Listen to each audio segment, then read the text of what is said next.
శ్రీ రేవంత్ రెడ్డి గారి ఆదేశం మేరకు రాష్ట్ర వ్యాప్తంగా జిల్లాల వారీగా రైతుల నుంచి ఈ రైతు భరోసా కార్యక్రమాన్ని ఎట్లా అమలు చేయాలో ఈ సూచనలు తీసుకొని ఆ విధంగా చేద్దాం రైతులకు జరుగుతాం.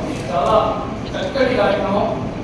మన తుమ్మనాగేశ్వరరావు గారు చెప్పినట్టుగా మొన్న ఖమ్మం, నిన్న ఆదిలాబాద్, ఈరోజు మహబూబ్నగర్ ఆ ప్రకారంగా ఉమ్మడి జిల్లా ఒక యూనిట్గా తీసుకొని వారు ఈ అభిప్రాయం సేకరణ చేస్తారు. అందుకని మీరు చెప్పే మాటనే ప్రభుత్వం వింటుంది, ప్రభుత్వం అమాదిగా పాలసీ తయారు చేస్తుంది అనేటువంటి మాటలు మనకు రైతు బంధు కార్యక్రమం 2018లో మొదలైంది.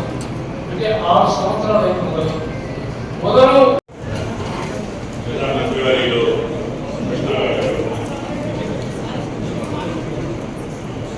గౌరవ పార్లమెంట్ సభ్యులు రవి గారు, పెద్దలు గౌరవనీయులు జ్ఞానిపూర్ వైస్ చైర్మన్ చిన్నారెడ్డి గారు, కన్నరావు గారు, ప్రియమైన రైతు సోదరులందరికీ ఉదయపూర్వక నమస్కారం. మీకు తెలుసు, గౌరవ ముఖ్యమంత్రి రేవంత్ రెడ్డి గారి యొక్క ప్రభుత్వం అధికారంలోకి వచ్చిన తర్వాత నాడు పిసిసి అధ్యక్షుడిగా కాంగ్రెస్ పార్టీ అధికారంలోకి వస్తే రైతాంగానికి ప్రాధాన్యత ఇచ్చి ఈ రాష్ట్రంలో వ్యవసాయ రంగానికి అత్యధికమైనటువంటి ఇతోధికమైనటువంటి సహాయ సహకారాలు అందించి ప్రభుత్వం దగ్గర ఎంత శక్తి ఉంటే అంత రైతుల కోసం ఈ ప్రభుత్వం పనిచేస్తుందని చెప్పి సాక్షాత్తు వరగా డిక్లరేషన్లో, అదేవిధంగా సోనియా గాంధీ గారు పంపినట్టు 6 గ్యారంటీ పథకాలతో పాటు కొన్ని రైతాంగానికి హామీలు ఇచ్చారు. ఆ హామీల ఫలితంగా పంట యొక్క ఇన్సూరెన్స్ తో పాటు అనేక కార్యక్రమాలు గత ప్రభుత్వంలో ఆగిపోయినటువంటి ఇన్పుట్ సబ్సిడీ కావచ్చు, మెకనైజేషన్ పైచెక్కు గత 5 సంవత్సరాల్లో పంట ఈయన ఊరు కావచ్చు, పంట ఈయనటువంటి కాలాలు జమైందనేది మన దగ్గర ఉన్నటువంటి లెక్క. అటువంటి పరిస్థితులకి భిన్నంగా ఈ సూచనలు ఇస్తే ఈ సూచనలు అనుగుణంగా శాసనసభలో పెట్టి శాసనసభ్యులు అదేవిధంగా కౌన్సిల్ లో పెట్టి ఎమ్మెల్సీ యొక్క అభిప్రాయం అవసరమైతే ఇంకా నిపుణులతో మాట్లాడుతున్నాం, రైతు సంఘాలతో మాట్లాడుతున్నాం. కృష్ణార్థమైనటువంటి ప్రతి పైసా రైతు సోకింది. రైతుకి ఇచ్చేటప్పుడు నిజమైన రైతు, కష్టపడే రైతు, పండించే రైతు వెళ్ళాలనేది అందరి భావన. కానీ ఇందులో రైతులు కౌలు రైతులు ఎదురున్నారు, ఆసానాలు కౌలు రైతులు ఉన్నారు.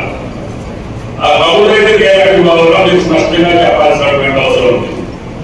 ప్రభుత్వానికి అటువంటి ఇబ్బంది, రైతు చేతులు చేసిన దానికి ఏ రకంగా వెళ్ళాలి, ఆసామి కౌలు ఇస్తే కౌలు రైతులు ఏ రకంగా మనం ప్రొటెక్ట్ చేయాలి, ఈ రెండింటిని కూడా సమన్వయం చేసుకుని వెళ్తామని చెప్పి ముఖ్యమంత్రి గారు కాంగ్రెస్ పార్టీ మేనిఫెస్టోలో ఆలయాలు కూడా ప్రోత్సహించారు.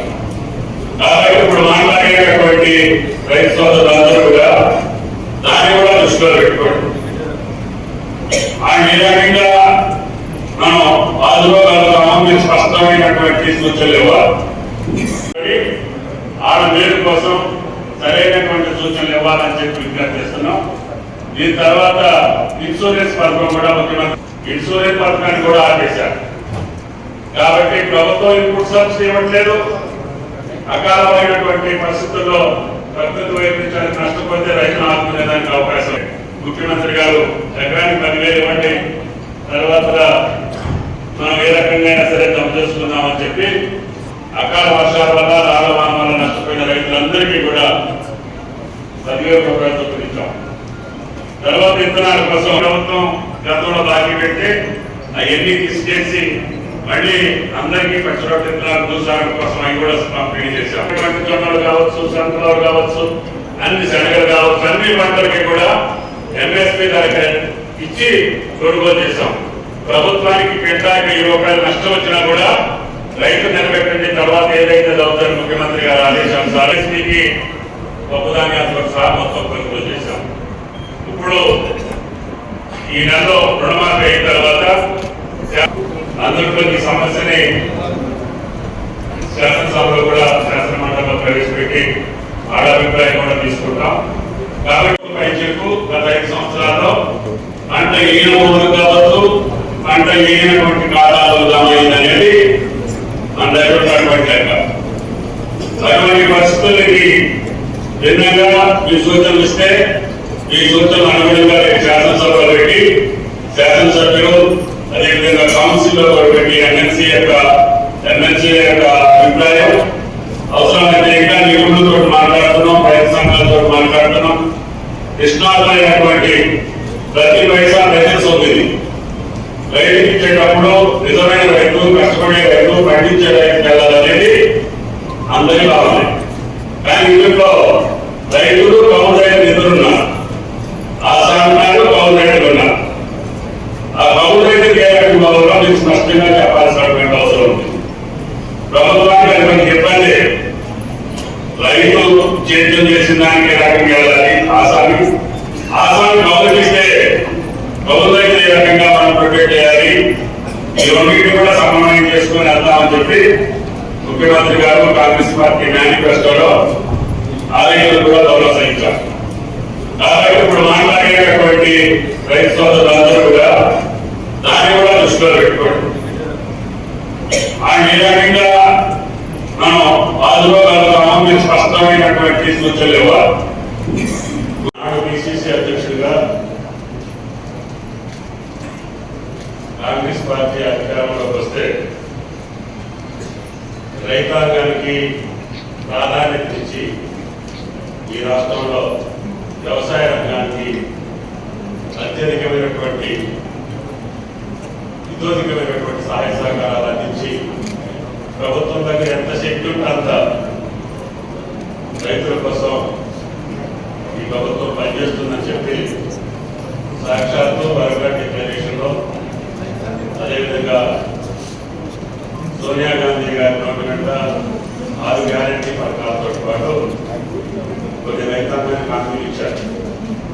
ఆ హామీల ఫలితంగా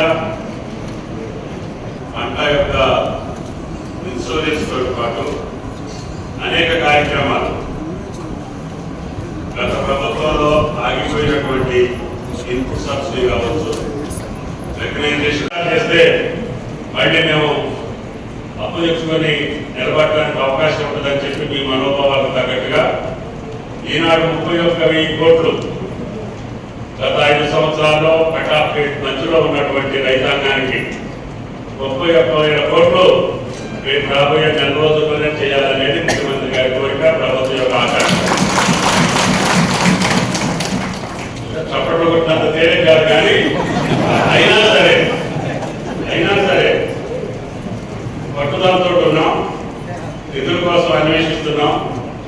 చాలా వరకు రఘునందన్ గారు, ఫైనాన్స్ సెక్రటరీ, ముఖ్యమంత్రి గారు రోజు అదే పని మీద ఉండి మనకున్నటువంటి నిధులు జాగ్రత్త చేసుకోవటం, కొన్ని సమన్వయం చేసుకోవటం, తద్వారా 1-2 ఇన్స్టాల్మెంట్ లో ఆగస్టు నెలలోనే ఈ యొక్క 31,000 కోట్లు మీ ఖాతాలో వేయాల్సినటువంటి అవసరం చేస్తే మళ్ళీ మేము అప్పు తెచ్చుకొని నిలబడడానికి అవకాశం ఉంటుందని చెప్పి మీ మనోభావాలకు తగ్గట్టుగా ఈనాడు 31,000 కోట్లు గత 5 సంవత్సరాల్లో కటాఫ్ రేట్ మధ్యలో ఉన్నటువంటి రైతాంగానికి 31,000 కోట్లు రేపు రాబోయే 4 రోజుల్లోనే చేయాలనేది ముఖ్యమంత్రి గారి కోరిక, ప్రభుత్వం యొక్క ఆకాంక్ష.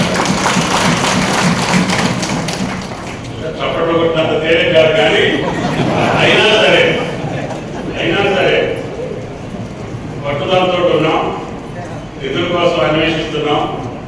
చాలా వరకు రఘునందన్ గారు, ఫైనాన్స్ సెక్రటరీ, ముఖ్యమంత్రి గారు రోజు అదే పని మీద ఉండి మనకున్నటువంటి నిధులు జాగ్రత్త చేసుకోవటం, కొన్ని సమన్వయం చేసుకోవటం, తద్వారా 1-2 ఇన్స్టాల్మెంట్ లో ఆగస్టు నెలలోనే ఈ యొక్క 31,000 కోట్లు మీ ఖాతాలో వేయాల్సినటువంటి అవసరం లేదు. ఏది కూడా ఇంతవరకు మీ మనసులో పెట్టుకోలేదు. మీ అభిప్రాయాలు అందరూ విన్న తర్వాత వెసులుబాటును బట్టి, అవకాశాలను బట్టి ప్రభుత్వ పరంగా దుర్వినియోగం కాకుండా సక్రమైనటువంటి రైతుకి ఈ యొక్క రైతు భరోసా అందాలనేదే ప్రభుత్వ కోరిక తప్ప ఇప్పటి వరకు మేము ఏ నిర్ణయానికి కానీ మేము ప్రభుత్వం రాలేదు. ఆర్థిక పరమైనటువంటి ఇబ్బందులు ఉన్నటువంటి ప్రభుత్వంలో అన్నిటికీ బకాయిలు పడ్డటువంటి ప్రభుత్వాన్ని గత 6 నెలల కాలంలో 3 నెలల పరీక్షకు మనకి ఎన్నికల కోడ్ వల్ల మనం ఏ కార్యక్రమం చేపట్టే అవకాశం లేకుండా పోయింది.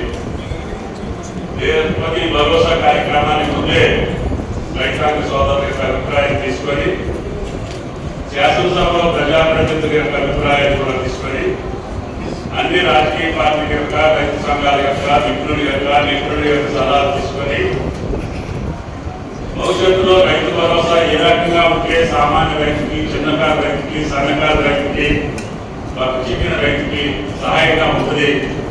వాళ్ళ అభిప్రాయాలకు అనుగుణంగా మనం దీన్ని ప్రవేశపెట్టాలి. అందుకంటే ముందుగా గత ప్రభుత్వం చెల్లించలేనటువంటి రైతు బంధును కూడా ఇబ్బంది ఉన్న 7,651 కోట్ల రూపాయలు రేవంత్ రెడ్డి గారి ప్రభుత్వం రైతు ఖాతాలను జమ చేసింది. దాంతో పాటుగా రుణమాఫీ కూడా చేస్తామని చెప్పి అది కూడా దఫాల వారీగా కాకుండా సంవత్సరానికి తారీఖటువంటి ఆర్థిక పరమైనటువంటి ఇబ్బందులు ఉన్నటువంటి ప్రభుత్వంలో అన్నిటికీ బకాయిలు పడ్డటువంటి ప్రభుత్వాన్ని గత 6 నెలల కాలంలో 3 నెలల పరీక్షకు మనకి ఎన్నికల కోడ్ వల్ల మనం ఏ కార్యక్రమం చేపట్టే అవకాశం లేకుండా పోయింది. ప్రతి భరోసా కార్యక్రమానికి ముందే రైతాంగ సోదరుల యొక్క అభిప్రాయం తీసుకొని శాసనసభలో ప్రజాప్రతినిధుల యొక్క అభిప్రాయాలు కూడా తీసుకొని అన్ని రాజకీయ పార్టీల యొక్క రైతు సంఘాల యొక్క నిపుణుల యొక్క సలహాలు తీసుకొని భవిష్యత్తులో రైతు భరోసా ఏ రకంగా ఉంటే సామాన్య రైతుకి, చిన్నకారు రైతుకి, సన్నకారు రైతుకి, చిక్కిన రైతుకి సహాయంగా ఉంటుంది. వాళ్ళ అభిప్రాయాలకు అనుగుణంగా మనం దీన్ని ప్రవేశపెట్టాలి. అందుకంటే ముందుగా గత ప్రభుత్వం చెల్లించలేనటువంటి రైతు బంధును కూడా ఇబ్బంది ఉన్న 7,651 కోట్ల రూపాయలు రేవంత్ రెడ్డి గారి ప్రభుత్వం రైతు ఖాతాలను జమ చేసింది. దాంతో పాటుగా రుణమాఫీ కూడా చేస్తామని చెప్పి అది కూడా దఫాల వారీగా కాకుండా సంవత్సరానికి తారీఖటువంటి ఏది కూడా ఇంతవరకు మీ మనసులో పెట్టుకోలేదు. మీ అభిప్రాయాలు అంతా ఇన్న తర్వాత వెసులుబాటును బట్టి, అవకాశాలను బట్టి ప్రభుత్వ పరంగా దుర్వినియోగం కాకుండా సక్రమైనటువంటి రైతుకి ఈ యొక్క రైతు భరోసా అందాలనేదే ప్రభుత్వ కోరిక తప్ప ఇప్పటి వరకు మేము ఏ నిర్ణయానికి కానీ మేము ప్రభుత్వం రాలేదు. ప్రజాప్రతినిధులు రైతులకి రైతు సంఘ నాయకులకి ఏదైతే ఈ రైతు భరోసా కార్యక్రమం కోసం ఏర్పాటు చేసిన సభకు ఇచ్చేసిన సూచనలు ఇవ్వడానికి వచ్చిన అనేక సంఘాల నాయకులకి, ప్రింట్ అండ్ ఎలక్ట్రానిక్ మీడియా మిత్రులందరికీ మనస్ఫూర్తిగా హృదయపూర్వక నమస్కారాలు. పేదోడి రాజ్యం ఈ తెలంగాణ రాష్ట్రంలో ఏర్పడిన తర్వాత గౌరవ ముఖ్యమంత్రి గారు రేవంత్ రెడ్డి గారి నాయకత్వంలోని ఈ ప్రభుత్వం రైతుల్ని రాజు చేయాలనే ఒక దృఢ సంకల్పంతో, చిత్తశుద్ధితో ఆర్థికంగా రాష్ట్రం అనేక ఇబ్బందుల్లో ఉన్నప్పటికీ ఆ ఇబ్బందులన్నింటినీ అధిగమించి రైతులకు ఇచ్చిన ప్రతి మాటని నెరవేర్చాలన్నదే ఈ రాష్ట్ర ప్రభుత్వం యొక్క లక్ష్యం. ఈ లక్ష్యంలో భాగంగా ఏదో ముఖ్యమంత్రి గారు, కేబినెట్ మంత్రులమో, ముఖ్యమైన వాళ్ళమో 4 గోడల మధ్యనే మాట్లాడుకోకుండా రైతుల్లోకి వచ్చి ఏ రకంగా ఈ రైతు భరోసాని ఇస్తే బాగుంటుందో మీ సూచనలు తీసుకోవాలని గౌరవ ముఖ్యమంత్రి గారు, కేబినెట్ ఒక సబ్ కమిటీని ఏర్పాటు చేసింది. దాంట్లో భాగంగా గడిచిన 2 రోజుల నుంచి 2 జిల్లాల్లో వెళ్ళాం. ఇది ఈ రోజు 3వ రోజు. ఇక్కడ ప్రధానంగా మీరు గమనించాల్సింది, ఏదైతే ఈ రాష్ట్ర ప్రభుత్వం ఈనాడు రైతన్నలకు ఇస్తున్న ప్రతి రూపాయి కూడా వివిధ రూపాల్లో మీరు కట్టిన డబ్బే రాష్ట్ర ప్రభుత్వం ద్వారా మీ ఖాతాలోకి జమ అవుతుంది.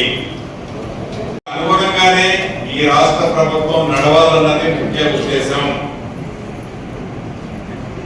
100 ఎకరాలున్న భూస్వామికి ఇవ్వాలన్నా, కొండలో గుట్టలో ఉన్న రైతుకి ఇవ్వాలన్నా, ఎప్పుడో 10 సంవత్సరాల క్రితం లేఅవుట్ వేసిన ఆ లేఅవుట్లకు కూడా ఇవ్వాలన్నా, గతంలో ప్రభుత్వం వివిధ డెవలప్మెంట్ కోసం ఎక్విజిషన్ చేసిన ల్యాండ్ కూడా ఇవ్వాలన్నా, ఫామ్ హౌస్లకు కూడా ఇవ్వాలన్నా అనేది మీరు ఇచ్చే సూచనలు బట్టి ఈ రాష్ట్ర ప్రభుత్వం నిర్ణయం తీసుకుంటుంది.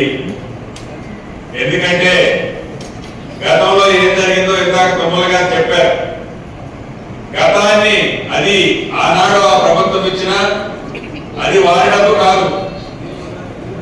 రూపాయి పోగేసి మీరు కట్టిన ట్యాక్సుల్నే ప్రభుత్వ రూపంలో మీకు చెల్లిస్తుంది, మీకు ఇచ్చిన హామీలో నెరవేరుస్తుంది.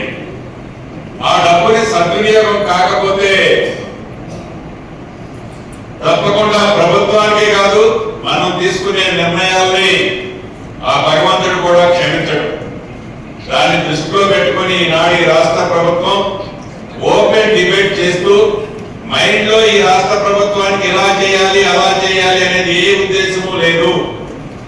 కొన్ని పేపర్లు 3 ఎకరాలకు 5 ఎకరాలకు 10 ఎకరాలకు రిస్ట్రిక్ట్ చేయాలనో, ఏదో ఇన్కమ్ ట్యాక్స్ పేయర్స్ కి ఇయ్యాలనో, రైతులకు ఒక భయభ్రాంతుల్ని ఆనాడు వారు ఎలగబెట్టిన దాన్ని తిరిగి మళ్ళీ అదే రూట్ లో తీసుకెళ్లే విధంగా రెచ్చగొట్టే కొంతమంది నాయకులు, కొన్ని ప్రతిపక్ష పార్టీలు ఏవైతే వారి ఆలోచనలకి మనం గడ్డి కొట్టాల్సిన అవసరం ఉంది.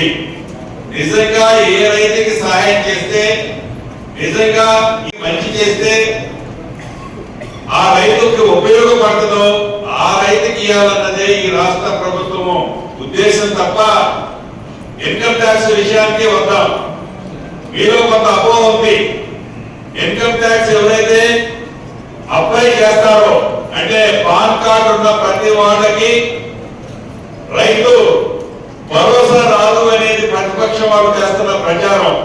ఈనాడు పాన్ కార్డు ప్రతి రైతుకి ప్రతి కుటుంబానికి ఉంటది. అటువంటి వాళ్ళకి ఇవ్వనని ప్రభుత్వం ఏనాడు చెప్పలే. కానీ పాన్ కార్డు పేరు అడ్డం పెట్టుకొని హైదరాబాద్ లోనో, ఢిల్లీలోనో, బొంబాయిలోనో కోట్లాది 100 కోట్లు సంపాదిస్తున్న బడాబాబులకు మటుకు ఇయ్యాలా వద్దనేది మీరే నిర్ణయించాలి. అది ఈ రాష్ట్ర ప్రభుత్వం యొక్క ఆలోచన. అంతేగాని పాన్ కార్డు ఉంటే ఈ ప్రభుత్వం రైతులకు ఏదో, లేకపోతే ఇంకొకటి ఏదో, లేకపోతే ఇంటి ఎకరాలకే రిస్ట్రిక్ట్ చేసింది అని ఏదైతే కొంతమంది పని కట్టుకొని ప్రచారం చేస్తున్నారో ఈ రాష్ట్ర ప్రభుత్వానికి ప్రియాస్పైమైన అంటే ముందే ఏదో మనసులో నిర్ణయించుకొని ఈ సభలో సమావేశాలు జరపడం లేదు అనేది రైతన్నలతో పాటుగా ఎవరైతే విమర్శలు చేస్తున్న ప్రతిపక్షాల వాళ్ళు కూడా గమనించాలి. వాళ్ళను కూడా ప్రతి మీటింగ్కి ఆహ్వానిస్తున్నాం. వారే ఈ సబ్ కమిటీకి అధ్యక్షులుగా ఈ రోజు వారు అనేక కార్యక్రమాలు ఉండడం వల్ల రాలేకపోయినారు. తుమ్మల గారు చాలా సీనియర్ మంత్రి గారు, ఎంతో గొప్ప అనుభవం వ్యవసాయంలో ఉంది కాబట్టి వారు ఈ కార్యక్రమంలో మనందరి సూచనలు తీసుకొని వారు ముఖ్యమంత్రి గారికి నివేదిక ఇచ్చిన తర్వాత రేపు శాసనసభలో గౌరవ ఎమ్మెల్యేలు, ఎమ్మెల్సీలు అందరూ మాట్లాడి ఈ పాలసీని మాకు తయారు చేయబోతున్న మాట కూడా నేను మీతో పనిచేస్తున్నాను.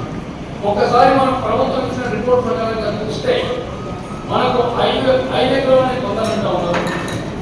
చాలా మంది మెజారిటీ 10 ఎకరాల వరకు ఇస్తే బాగుంటుందని అంటా ఉన్నారు.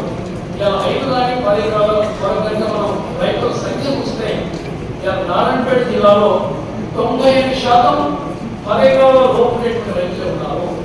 నాగర్కర్నూలులో 98.7% రైతులు 10 ఎకరాల లోపు ఉన్నారు. గద్వాలలో 97% రైతులు 10 ఎకరాల లోపు ఉన్నారు. ఒక్క వనపర్తిలోనే 10 ఎకరాల లోపు ఉండేటువంటి రైతులు 91% మాత్రమే ఉన్నారు. అంటే మేము పెద్ద కంపాలు కలిగిన రైతులు వనపర్తి వాళ్ళం. అదేవిధంగా మహబూబ్నగర్లో 96% మంది రైతులు 10 ఎకరాల లోపు ఉండేటువంటి రైతులుగా మనకి ఇచ్చిన గణాంకంలో ఉంది. అంటే మనం దాదాపుగా 98% రైతులకు మనం రైతు భరోసా ఇస్తా ఉన్నాం. అంటే కూడా అసంతృప్తికి లోన్ కావాల్సిన అవసరం లేదు. పెద్ద రైతులకు పెట్టుబడి సాయం అవసరం లేదని కూడా ప్రభుత్వం భావిస్తూ ఉంది. నేను పెద్ద రైతులు, నాకు 80 ఎకరాలు ఉంది. నేను ఈనాటి వరకు కూడా 12 పర్యాయాలు టీఆర్ఎస్ ప్రభుత్వం రైతు పంపిస్తే నేను ఒక్కనాడు ఒక న్యాయసం ముట్టుబడిలో మాట కూడా పెద్ద రైతులు స్వచ్ఛందంగా వదులుకోవాలి. నా మనవి నేను చేతులు కవితో మనవి చేస్తున్నాను. రాష్ట్రంతో ఆర్థిక పరిస్థితులు బాగాలేదు. గౌరవ ముఖ్యమంత్రి రేవంత్ రెడ్డి గారి నాయకత్వంలో ప్రజాపాలన ప్రభుత్వంలో ఈనాడు రైతుల అభిప్రాయాలను రైతు భరోసాకు సంబంధించి తీసుకోవాల్సినటువంటి చిన్నారెడ్డి గారు, గౌరవ శాసన మండలి సభ్యులు రావణ్ గారు, గౌరవ శాసనసభ్యులకి, అలాగే మహబూబ్నగర్ కలెక్టర్ విజయేంద్ర భూమి గారికి,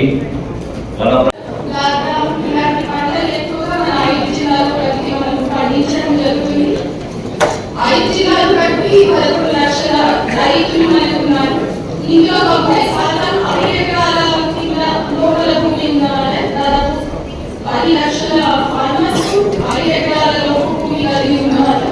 5 నుంచి 10 ఎకరాల భూమి కలిగి ఉన్న 90,000 ఫార్మర్స్, 10 ఎకరాల నుంచి ఉన్న 22,000 మంది రైతులు ఉన్నారు. అది 2%.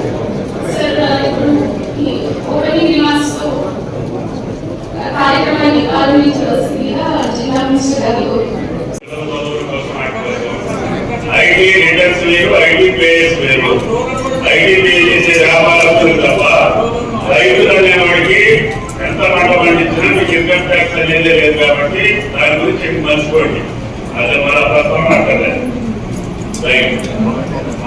పేయర్స్ జిల్లా కిసాన్ సేన అధ్యక్షుడిగా ఈరోజు సభకు నమస్కారాలు తెలియజేస్తూ, ఏదైతే రైతు భరోసాపై రాష్ట్ర ప్రభుత్వం ఏదైతే సంకల్పం చేసిందో ఈ కమిటీ సభ్యులందరూ కూడా మేము రైతుల తరఫున ధన్యవాదాలు తెలియజేస్తూ, ముఖ్యంగా ఏదైతే రైతు భరోసా ఎన్ని ఎకరాలకు ఇవ్వాలనేటువంటి ముఖ్యమైన అంశాలపైన ఈరోజు చర్చించడానికి జిల్లాలోని రైతు ఇక్కడ హాజరైనారు. ముఖ్యంగా ఏదైతే చాలా మంది నేను ఆదిలాబాద్ కానీ ఖమ్మం కానీ 2 జిల్లాల్లో మెజార్టీ రైతులు 10 ఎకరాల మాట చెప్తున్నారు. అది 10 ఎకరాలు ఇచ్చినా సరే 3 ఎకరాలు 7.5 ఎకరాలు ఇచ్చినా కూడా రైతులు సంతోషపడతారని కూడా నేను ఈ సభకు మనం చేస్తున్నాను. కనుక వారు దాంతో పాటుగా ఇక్కడ మా అగ్రికల్చర్ మినిస్టర్ గారు ఉన్నారు. ఏదైతే పనిముట్లు కానీ ఏదైతే 3 ఎకరాలకు ఇస్తూ ఈ వ్యవసాయ యంత్రీకరణ సబ్సిడీలు కూడా ఇస్తే బాగుందని కూడా నేను ఈ సభకు మంచి కార్యక్రమాలు జరుగుతూ ఉన్నాయి. రేవంత్ రెడ్డి గారి ఆధ్వర్యంలో మీరందరి మంచి పరిపాలన అందిస్తున్నారు సార్. మా కోరిక 2004 నుంచి 2014 వరకు ఏదైతే రాజశేఖర రెడ్డి గారి పీరియడ్లో కాంగ్రెస్ ప్రభుత్వం రైతు ప్రభుత్వంగా వెలుగొందిందో, అదేవిధంగా 2024 నుంచి 2034 వరకు మన ప్రభుత్వం రేవంత్ రెడ్డి గారి ప్రభుత్వం కూడా అదేవిధంగా చేయగలని చెప్పి ఆకాంక్షిస్తూ చిన్న సూచన సార్. ప్రతి రైతుకు 10 ఎకరాల లోపు ఉండే ప్రతి రైతుకు రైతు బంధు ఇవ్వాలని చెప్పి నా పక్షాలు చెప్పినాయి. లిమిటేషన్ అనేది 10 ఎకరాల ఒక గుంట ఉంటే అతనికి రాదు. అట్లా కాకుండా ఉన్న ప్రతి రైతుకు 10 ఎకరాల వరకు లిమిటేషన్ చేస్తూ, అంటే తెలంగాణ ఉండే ప్రతి 30 ఎకరాల రైతు కూడా పేద రైతే, ఏ బిజినెస్ చేయకపోతే పేద రైతే. కాబట్టి 10 ఎకరాలకు కట్ ఆఫ్ పెట్టి 30 ఎకరాల రైతు కూడా ఇవ్వాలని చెప్పి నా కోరిక. మీరు అన్నట్టు 600 ఎకరాలు 500 ఎకరాలు 1 ఎకరం కార్పొరేట్ రైతులకు పోకూడదు అనేది అందరి ఆకాంక్ష. తర్వాత పోతే ఐటీ రిటర్న్స్ అనేది శ్రీనివాస్ రెడ్డి గారు నిర్వహించారు. ఇక్కడ జరుగుతున్న సార్ అంటే 30 ఎకరాల రైతుకు 20 ఎకరాల రైతు కూడా వాళ్ళ కొడుకులకు చదివించుకోవాలన్నా పిల్లలకు చదివించుకోవాలన్నా ఖచ్చితంగా లోన్ పోతే, బ్యాంక్ లోన్ పోతే రైతులకు రైతు భూమి తీసేవారు లోన్ ఇస్తారు సార్. దానికని చెప్పి అగ్రికల్చర్ బేస్డ్ రిటర్న్స్ చేస్తా ఉన్నాం. ఆ రిటర్న్స్ పెట్టి రిటర్న్ చేస్తుంది కదా అని చెప్పి రైతులకు పనిచేయడం అనేది రైతులకు ఇబ్బంది అవుతుందని నా సలహా సార్. పోతే బీమా సార్, రైతు బంధు ఇంతవరకు రైతు బీమా ఇంతకుముందు మన 50 ఏళ్ళ వరకు ఇస్తుంది సార్. వ్యవసాయదారులకు 62 ఏళ్ళ వరకు అంటే మా దగ్గర ఉద్యోగస్తులకు 62 ఇచ్చిండ్రు 62 వేస్తే కొంత పేద రైతులు బాగుపడతారని చెప్పి రైతు రుణమాఫీ ఒకటి రైతు రుణమాఫీకి మ్యాండేటరీ రేషన్ కార్డు పెడతాను సార్. టీఆర్ఎస్ ప్రభుత్వం మనం ఇచ్చిన తర్వాత 2014 నుంచి 14 వరకు రేషన్ కార్డు ఇచ్చిన తర్వాత మళ్ళీ వాళ్ళు ఎప్పుడు ఇవ్వలేదు, కానీ ఒకసారి రేషన్ కార్డు మార్చి చేసి ఇచ్చారు. అంటే తండ్రి కొడుకులను అందరినీ ఏం పంటలే ఏం పంటలని ఉద్దేశించి మార్చి చేసింది కాబట్టి ఇది రైతులకు నష్టం జరుగుతుంది. అప్పటికి ఈ పరిధిలో ఉన్నటువంటి